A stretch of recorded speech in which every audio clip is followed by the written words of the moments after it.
শীতের আমেজ সারা দেশ জুড়ে। তীব্র গরম থেকে পরিত্রাণ পেয়েছে সবাই। এখন প্রতিদিনই বাড়বে শীতের তীব্রতা। নিজেকে উষ্ণ রাখতে এই শীতে এবার গরম পোশাকের পাশাপাশি খাবারের তালিকায় কিছু খাবার রাখুন যা শরীরকে করবে উষ্ণ। বিশেষ কিছু খাবারও যে শীত তাড়াতে ভূমিকা রাখে তা হয়তো অনেকেরই জানা নেই। জেনে নিন সেসব খাবারের নাম ও কিছু গুণ। পেঁয়াজ। পেঁয়াজ ঘাম ছড়াতে গুরুত্বপূর্ণ ভূমিকা রাখে। এটি শীতের বিভিন্ন স্বাস্থ্য সমস্যা দূর করে শরীরকে গরম রাখে। পেঁয়াজ চাইনিজ ঔষধ হিসেবে ব্যবহার করা হয়ে থাকে।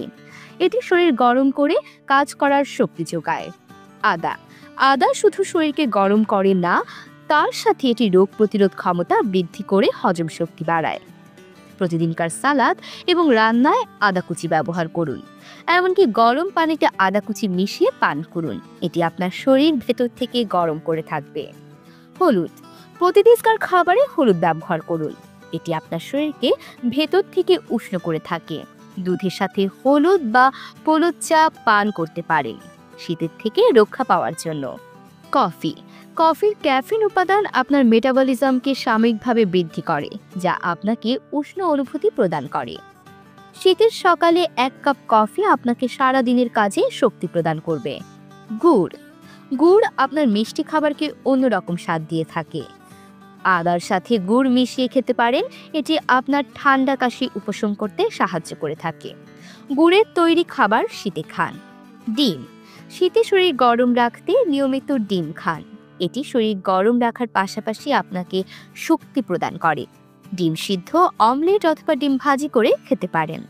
মাংস। খাসি ও গরুর মাংস শরীরের তাপমাত্রা বাড়াতে সাহায্য করে, তবে তা বেশি পরিমাণে খাওয়া উচিত নয়। মধু। সর্দি, কাশি, ফ্লু ইত্যাদির বিরুদ্ধে লড়তে অনন্য এক উপাদান মধু। মিষ্টি জাতীয় খাবার হলেও মধুতে নেই বাড়তি ক্যালোরির ঝামেলা। এছাড়া শরীর গরম রাখতেও বেশ উপকারী। মরিচ। মরিচে রয়েছে ভিটামিন সি, যা শরীর থেকে ঠান্ডার অনুভূতি দূর করে, সর্দি এবং কফ কমায়। মরিচের ছাল একটু বেশি দিয়ে খাবার রান্না করে খেয়ে দেখুন, শীত পালিয়ে যাবে। দারুচিনি। শরীরের তাপমাত্রা কমে যাওয়া থেকে রক্ষা করতে এই মশলা বেশ উপকারী। আলাদা স্বাদ আনতে স্যুপ, রান্না করা খাবার, সালাদের সঙ্গে দারুচিনি মিশিয়ে নিতে পারেন। এছাড়া চায়ের সঙ্গেও মেশাতে পারে। এমন তথ্যবহুল সংবাদ পেতে চ্যানেলটি সাবস্ক্রাইব করে পাশে থাকুন। আর ভিডিওটি কেমন লেগেছে মন্তব্য করতে ভুলবেন না।